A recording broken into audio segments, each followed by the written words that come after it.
Hi, എല്ലാവർക്കും മനോസ് കിച്ചണിലേക്ക് സ്വാഗതം. ഇന്നൊരു ലഞ്ചാണ് നമ്മൾ ഉണ്ടാക്കുന്നത്. കറിവേപ്പില ചോറ്, വളരെ ഹെൽത്തിയും ടേസ്റ്റിയുമായിട്ടുള്ളൊരു കറിവേപ്പില ചോറും കുക്കറിൽ ഉണ്ടാക്കുന്ന ഈസി ആയിട്ടുള്ളൊരു ചിക്കൻ കറിയുമാണ്. നല്ലൊരു കോമ്പിനേഷനാണ്. അപ്പോൾ ഇത് രണ്ടും എങ്ങനെയാണ് ഉണ്ടാക്കുന്നതെന്ന് നമുക്ക് നോക്കാം.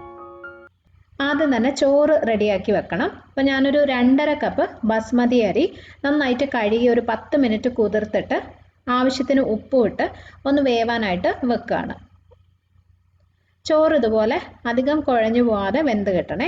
അപ്പോൾ ഇതൊന്ന് തണുത്തതിന് ശേഷമാണ് നമ്മൾ ബാക്കി മസാലയൊക്കെ ചേർത്ത് മിക്സ് ചെയ്യുന്നത്. ചൂടോടുകൂടി എടുത്തു കഴിഞ്ഞാൽ അത് കുഴഞ്ഞു പോകും. അപ്പോൾ എപ്പോഴും ചോറ് ആദ്യം തന്നെ റെഡിയാക്കി വെക്കുക, എന്നിട്ട് ബാക്കി കാര്യങ്ങൾ ചെയ്താൽ മതി.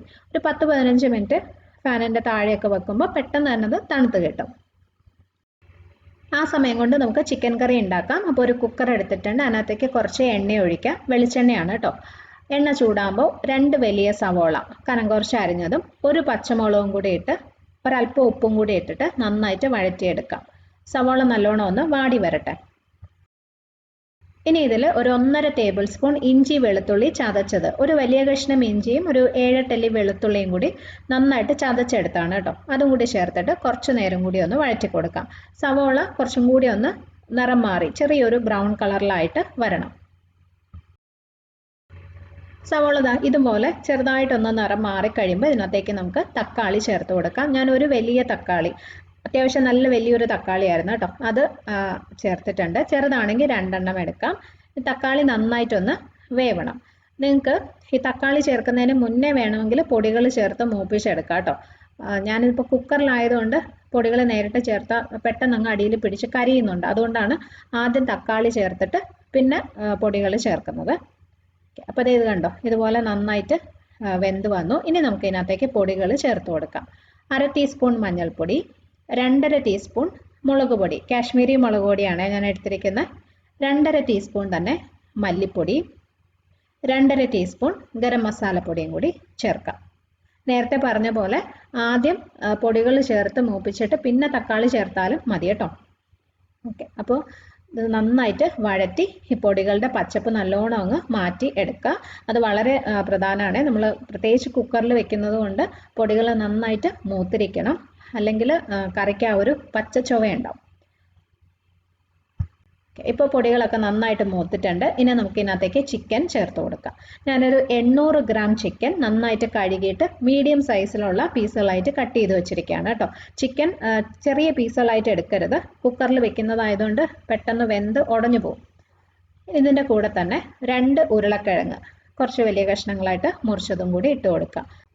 നമ്മൾ ഉണ്ടാക്കുന്ന കറിവേപ്പില ചോറ് ഈ ചിക്കൻ കറിയുടെ കൂടെ നല്ല ഒരു കോമ്പിനേഷനാണ് കേട്ടോ. ഇതിനകത്ത് നമ്മൾ ഇട്ട ഉരുളക്കിഴങ്ങുണ്ടല്ലോ, അത് ആ ചോറിൻ്റെ കൂടെ കഴിക്കാൻ ഒരു പ്രത്യേക ടേസ്റ്റാണ്. അപ്പോൾ അഥവാ നിങ്ങൾ വെജിറ്റേറിയൻ ആണ്, ചിക്കൻ കഴിക്കില്ല എന്നുണ്ടെങ്കിൽ ഇതുപോലെ തന്നെ ഉരുളക്കിഴങ്ങ് കറി വെച്ചിട്ട് വേണമെങ്കിലും ഈ റൈസിൻ്റെ കൂടെ കോമ്പിനേഷനായിട്ട് എടുക്കാം. നല്ല ടേസ്റ്റി ആയിരിക്കും. അപ്പോൾ ഇതിന് ആവശ്യത്തിന് ഉപ്പും കൂടി ഇട്ട് കൊടുക്കാം. ഇത് നമ്മൾ ഉടനെ തന്നെ കുക്കർ അടച്ച് വേവിക്കത്തില്ല കേട്ടോ. കാരണം കുക്കറിൽ വെക്കുമ്പോൾ പെട്ടെന്ന് ചിക്കൻ വേവും. അപ്പോൾ നമ്മൾ ഇതുപോലെ മസാല മിക്സ് ചെയ്ത് ആവശ്യത്തിന് വെള്ളം ഒഴിച്ചിട്ട് ഉടനെ തന്നെ അടച്ചു വെച്ച് കഴിഞ്ഞാൽ ചിക്കനിലോട്ട് ആവശ്യത്തിനുള്ള പാകത്തിന് മസാല പിടിക്കത്തില്ല. നമ്മൾ കഴിക്കുമ്പോൾ ആ ഒരു പച്ചപ്പ് തോന്നും. അതുകൊണ്ട് ആദ്യം ഒരു 5 മിനിറ്റ് ചെറിയ തീയിൽ ഇങ്ങനെ ഒന്ന് വെക്കാം. അപ്പോഴേക്കും കുറച്ച് മസാലയൊക്കെ ചിക്കനിലോട്ടൊന്ന് പിടിക്കും. അത് കഴിഞ്ഞിട്ട് പാകത്തിന് വെള്ളം ഒഴിച്ച് കുക്കർ അടച്ച് വേവിച്ചാൽ മതി. അപ്പോൾ ചെറിയ തീയിൽ ഞാനിത് ഇതുപോലെ തന്നെ വെക്കുകയാണ്. ഒരു 5-6 മിനിറ്റ് ഒക്കെ കഴിയുമ്പോൾ ആ ചിക്കൻ ഇതുപോലെ ആയിട്ടുണ്ടാവും. ഇതിനകത്തേക്ക് ഇപ്പോൾ കുറച്ച് മസാലയൊക്കെ പിടിച്ചിട്ടുണ്ട്. ഇത്രയും മതി.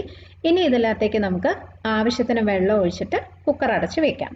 അപ്പോൾ ഞാനൊരു 1/2 കപ്പ് വെള്ളമാണ് ഇതിനകത്തേക്ക് ഒഴിക്കുന്നത് കേട്ടോ. അത്രയും മതി. ഗ്രേവി വേണമെന്നുണ്ടെങ്കിൽ പിന്നെ ചിക്കനൊക്കെ വെന്ത് കഴിഞ്ഞിട്ട് പിന്നെ ചേർത്ത് കൊടുക്കാം. ഇപ്പോൾ ഒരുപാട് വെള്ളമായി കഴിഞ്ഞാലും ചിക്കനിലോട്ട് പാകത്തിന് മസാലയൊന്നും റെഡിയായി കിട്ടത്തില്ല. ഓക്കെ, അപ്പോൾ ഞാനിത് കുക്കർ അടച്ച് വേവിക്കാൻ പോവാണ്. ഹൈ ഫ്ലെയിമിൽ, അതായത് തീ കൂട്ടി വെച്ച് ഒരു വിസിൽ, അത് കഴിഞ്ഞ് തീ കുറച്ച് ലോ ഫ്ലെയിമിൽ 10 മിനിറ്റും കൂടി. കറക്റ്റ് 10 മിനിറ്റ് കഴിയുമ്പോൾ സ്റ്റൗ ഓഫ് ചെയ്ത് വെക്കണം. ആവിയൊക്കെ പോയി തുറക്കുന്ന സമയത്ത് ചിക്കൻ കറി റെഡി ആയിട്ടുണ്ടാവും. ഒരല്പം കറിവേപ്പിലയും കൂടി ഇട്ടിട്ട് ഞാനിത് അടച്ചു വയ്ക്കുകയാണ്. അപ്പോൾ ഇനി അടുത്തത് നമുക്ക് കറിവേപ്പില ചോറ് റെഡിയാക്കാം. അപ്പോൾ ഒരു പാനിൽ ഒരല്പം എണ്ണ ഒഴിക്കുക. 1-2 ടീസ്പൂൺ അത്രയും മതി. എണ്ണ ചൂടാകുമ്പോൾ ഒരു 3 ടീസ്പൂൺ ഉഴുന്ന്, ദോശയ്ക്ക് ഇഡ്ഡലിക്കൊക്കെ എടുക്കുന്ന ഉഴുന്ന്, 3 ടീസ്പൂൺ. അതിൻ്റെ കൂടെ 1/2 ടീസ്പൂൺ ചെറിയ ജീരകം, തോരനൊക്കെ ചേർക്കുന്ന ജീരകം, ഒരു 10 വറ്റൽമുളക് ഞാൻ ഒന്ന് മുറിച്ചിട്ട് അതിൻ്റെ ഉള്ളിലുള്ള കുരു ഉണ്ടല്ലോ അത് കളഞ്ഞിട്ടുണ്ട് കേട്ടോ. അപ്പോൾ എരിവ് ഒരല്പം കുറഞ്ഞിരിക്കും. അതും കൂടി ഇട്ടിട്ട് നന്നായിട്ട് മൂപ്പിച്ചെടുക്കാം. നിങ്ങളുടെ കയ്യിൽ ഈ വറ്റൽമുളകിന് പകരം കാശ്മീരി ചില്ലി ഇല്ലേ, എരിവില്ലാത്തത്, അതാണുള്ളെങ്കിൽ അത് 10 എടുത്താലും മതി. അപ്പോൾ ഒട്ടും എരിവുണ്ടാവത്തില്ല. എന്നൊന്ന് മൂത്ത് വരട്ടെ. അപ്പോൾ മുളകും ഉഴുന്നും ഒക്കെ നന്നായിട്ട് മൂത്ത് കഴിയുമ്പോൾ ഇതിനകത്ത് കറിവേപ്പില ഇട്ട് കൊടുക്കാം. 2 വലിയ പിടി കറിവേപ്പിലയാണ് കേട്ടോ, ഏകദേശം ഒരു 1.5 കപ്പോളം വരും. അതും കൂടി ചേർത്ത് ഒരു 1-2 മിനിറ്റ് നന്നായിട്ടൊന്ന് ഫ്രൈ ചെയ്ത് എടുക്കണം. കറിവേപ്പില നല്ലോണം ഒന്ന് മൂത്ത് വരണം കേട്ടോ, അതിൻ്റെ ആ ഒരു പച്ചപ്പൊക്കെ മാറി ക്രിസ്പി ആയിട്ട് വരും. 2 മിനിറ്റൊക്കെ വഴറ്റുമ്പോൾ തന്നെ അങ്ങനെ ആയിക്കോളും. അപ്പോൾ അതേ കറിവേപ്പില നന്നായിട്ട് മൂത്തിട്ടുണ്ട്, അതിൻ്റെ പച്ചപ്പ് മാറി. ഇനി ഇതിനകത്തേക്ക് 2 പിടി തേങ്ങ ചേർത്ത് കൊടുക്കുക. 2 ചെറിയ പിടി മതി കേട്ടോ, ഒരു 1/2 കപ്പ്. അതും കൂടി ചേർത്തിട്ട് വീണ്ടും ഒരു 1-2 മിനിറ്റും കൂടി ഇങ്ങനെ ഒന്ന് ഫ്രൈ ചെയ്തെടുക്കാം. തേങ്ങയുടെ നിറം ഒന്നും മാറണ്ട, അതിൻ്റെ ഒരു ഈർപ്പം ഉണ്ടല്ലോ അതൊന്ന് മാറിയാൽ മതി. തേങ്ങയുടെ ഈർപ്പമൊക്കെ മാറി ഒന്ന് ഡ്രൈ ആയിട്ടുണ്ട്. ഇതിനകത്തേക്ക് ഒരല്പം കായപ്പൊടിയും കൂടി ചേർത്ത് കൊടുക്കുക. 1/2 ടീസ്പൂൺ മുതൽ 1/4 ടീസ്പൂൺ വരെ കായപ്പൊടി ചേർക്കാവേ. പിന്നെ ചിലർ ഇതിൻ്റെ കൂടെ തന്നെ ഒരു ചെറിയ കഷ്ണം വാളംപുളിയും കൂടെ ചേർക്കും കേട്ടോ, നമ്മൾ സാമ്പാറിനൊക്കെ ചേർക്കുന്ന പുളിയും കൂടി ചേർക്കും. അങ്ങനെയാണെങ്കിൽ റൈസിന് ചെറിയൊരു പുളിരസം ഉണ്ടാവും. അപ്പോൾ അതിഷ്ടമാണെങ്കിൽ ഇതിൻ്റെ കൂടെ തന്നെ ഒരു കുഞ്ഞു പീസ് വാളംപുളിയും കൂടി ചേർത്ത് കൊടുക്കാം. ഞാൻ പക്ഷേ യൂസ് ചെയ്തിട്ടില്ല കേട്ടോ. അപ്പോൾ ഇത്രയും മതി. ഇനി ഇത് നമുക്കൊന്ന് പൊടിച്ചെടുക്കണം. അപ്പോൾ അതിൻ്റെ നല്ല ചൂടൊന്ന് മാറിക്കഴിയുമ്പോൾ ഒരു മിക്സി ജാറിലിട്ടിട്ട് ഒട്ടും വെള്ളം ഒഴിക്കരുത്, നന്നായിട്ടൊന്ന് പൊടിച്ചെടുക്കാം. ഇതുപോലെ എടുക്കണം. ഇനി നമ്മൾ റൈസ് ഉണ്ടാക്കുന്ന കുറച്ച് വലിയൊരു പാത്രം എടുക്കുക. അതിനകത്തേക്ക് ഒരല്പം എണ്ണ, 2 ടീസ്പൂൺ മതി. എണ്ണ ചൂടാകുമ്പോൾ ഒരു 2 ടീസ്പൂൺ ഉഴുന്ന് ചേർക്കുക. അതിൻ്റെ കൂടെ തന്നെ ഏതെങ്കിലും നട്ട്സ് കേട്ടോ, എൻ്റെ കയ്യിൽ പീനട്ടാണ് ഉണ്ടായിരുന്നത്, കപ്പലണ്ടി. കാഷ്യൂനട്ടാണുള്ളതെങ്കിൽ അത് ചേർക്കാം. ഒരു 2 ചെറിയ പിടി ഇട്ടിട്ടുണ്ട്. കാഷ്യൂനട്ടോ അല്ലെങ്കിൽ ഈ പീനട്ടോ ഒക്കെ ഇടുമ്പം നമ്മൾ ചോറ് കഴിക്കുന്ന സമയത്ത് അതിന് കൂടെ ഇടയ്ക്ക് അത് കഴിക്കാൻ കിട്ടുമ്പോൾ നല്ലൊരു ടേസ്റ്റാണ് കേട്ടോ. അപ്പോൾ ഉണ്ടെങ്കിൽ തീർച്ചയായിട്ടും ചേർക്കണം, അഥവാ ഇല്ലെങ്കിൽ ഒഴിവാക്കാം, കുഴപ്പമൊന്നുമില്ല. അപ്പോൾ ഇതൊന്ന് മൂത്ത് വരണം. അപ്പോൾ ഉഴുന്നും പീനട്ടും നന്നായിട്ട് മൂത്തിട്ടുണ്ട്. ഇതിനകത്തേക്ക് ഒരു 1/2 ടീസ്പൂൺ മഞ്ഞൾപ്പൊടിയും കൂടി ഇട്ട് പെട്ടെന്ന് തന്നെ ഒന്ന് മൂപ്പിച്ചെടുക്കുക. ഒരുപാട് സമയം വഴറ്റി കരിഞ്ഞു പോകരുത്.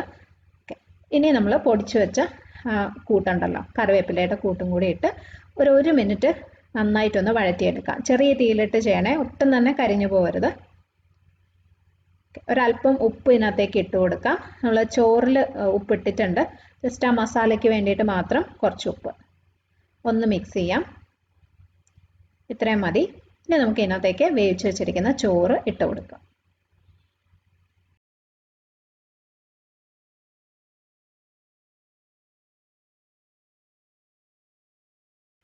ഇനി ഇത് നന്നായിട്ട് മിക്സ് ചെയ്തെടുക്കാം. അപ്പോൾ ചോറ് നന്നായിട്ട് തണുത്തതിന് ശേഷം മാത്രമേ ഇങ്ങനെ മിക്സ് ചെയ്യാവുള്ളൂ, അല്ലെങ്കിൽ അത് കുഴഞ്ഞു പോകും. അപ്പോൾ ഇത്രയേ ഉള്ളൂ, നമ്മുടെ കറിവേപ്പില ചോറ് റെഡി. നല്ല ടേസ്റ്റാണ്, അതുപോലെ നല്ല ഹെൽത്തിയുമാണ്. ഇതിനകത്ത് കറിവേപ്പിലയുടെ ഒത്തിരി ചൊവ അല്ലെങ്കിൽ ഒരു കുത്തൊന്നും ഉണ്ടാവില്ല കേട്ടോ. നമ്മൾ കറിവേപ്പിലയും വറ്റൽമുളകും ഉഴുന്നും എല്ലാം കൂടി മൂപ്പിച്ചെടുത്തതല്ലേ, അതിൻ്റെ ഒരു നല്ല ടേസ്റ്റാണ് ഉണ്ടാവുക. കുട്ടികൾക്കൊക്കെ കൊടുക്കാനും വളരെ നല്ലതാണ്, നല്ല ഹെൽത്തിയാണ്. നിങ്ങൾ ട്രൈ ചെയ്ത് നോക്കണം. വെജിറ്റേറിയൻസിന് ഉരുളക്കിഴങ്ങ്, നല്ല മസാലയൊക്കെ ചേർത്ത ഉരുളക്കിഴങ്ങ് കറിയോ പനീറോ സോയാ ചങ്ക്സോ ഒക്കെ കൂട്ടി കഴിക്കാം, നല്ല ടേസ്റ്റ് ഉണ്ടാവും. ഒരു റൈത്ത, തൈര്, പപ്പടം, അച്ചാർ എല്ലാം ഇതിൻ്റെ കൂടെ നല്ലൊരു കോമ്പിനേഷനാണ്. അപ്പോൾ ചിക്കൻ കറി വെച്ചതും റെഡി ആയിട്ടുണ്ട്. കുക്കറിൻ്റെ ആവിയൊക്കെ പോയി, നമുക്കിന്ന് തുറന്ന് നോക്കാം. കണ്ടോ, നല്ല അടിപൊളിയായിട്ട് വന്നിട്ടുണ്ട്. ചിക്കനിലോട്ട് നന്നായിട്ട് മസാലയൊക്കെ പിടിച്ചിട്ടുണ്ട്. അപ്പോൾ ഇതിനകത്ത് നിങ്ങൾക്ക് ഗ്രേവി കൂടുതൽ വേണമെന്ന് തോന്നുകയാണെങ്കിൽ ചൂടുവെള്ളം, ആവശ്യത്തിന് ചൂടുവെള്ളം അല്ലെങ്കിൽ തേങ്ങാപ്പാൽ പൊടി ഒഴിച്ചിട്ട് നന്നായിട്ടൊന്ന് തിളപ്പിച്ചെടുത്താൽ മതി കേട്ടോ. തേങ്ങാപ്പാൽ ചേർത്താൽ അടിപൊളി ടേസ്റ്റ് ആയിരിക്കും. ഈ റൈസിൻ്റെ കൂടെ മാത്രമല്ല, ചപ്പാത്തി, അപ്പം ഇതിൻ്റെ ഒക്കെ കൂടെ കഴിക്കാനായിട്ട് ഇതുപോലെ ചിക്കൻ കറി ഉണ്ടാക്കാം, നല്ല ടേസ്റ്റാണ്. അപ്പോൾ എല്ലാം റെഡിയായി, നമുക്കിനി ചോറ് വിളമ്പാം.